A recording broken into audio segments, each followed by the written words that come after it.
Moving into navigation. So as I mentioned, navigation is going to come standard on the F-150 Lariat. It's going to be built in. So a couple ways that works. So navigation, we're just going to hit the search button at the top there. And all we're going to do is start typing in the address that you want to go to.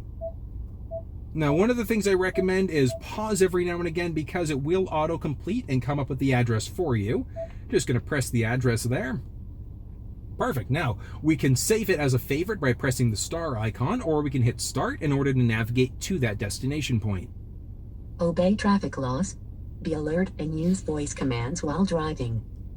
Please proceed to the highlighted route and then the route guidance will start. There we go. So very, very straightforward. In order to be able to cancel out an existing route, we're just going to press this X button at the top.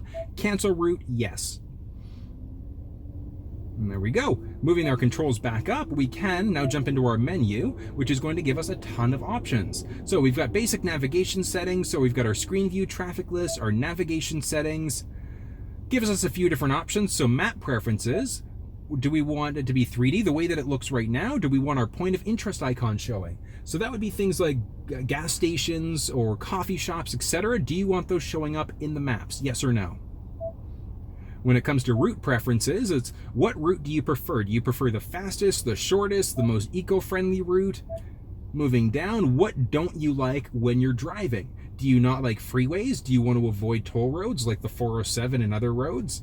So you've got the ability to select that here. With your route preferences, it's going to create a map for you and a route for you based off of whatever preferences you've got.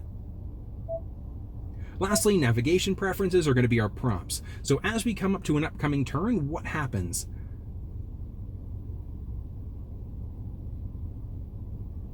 I guess it helps if I press the button. So do we get our voice and tones? Do we get voice only or do we get tones only? Really, again, matter of personal preference there. That's going to be it for our navigation settings. We've got the ability to look at any previously done addresses, so we can look at our addresses there. We can delete all of them also. Very straightforward. Moving into our home and work now. So if we have our home and work addresses set up, we can press the voice command button on the steering wheel, and that's automatically going to navigate us to home or work if we've got those addresses saved. So it's a really, really useful feature to have.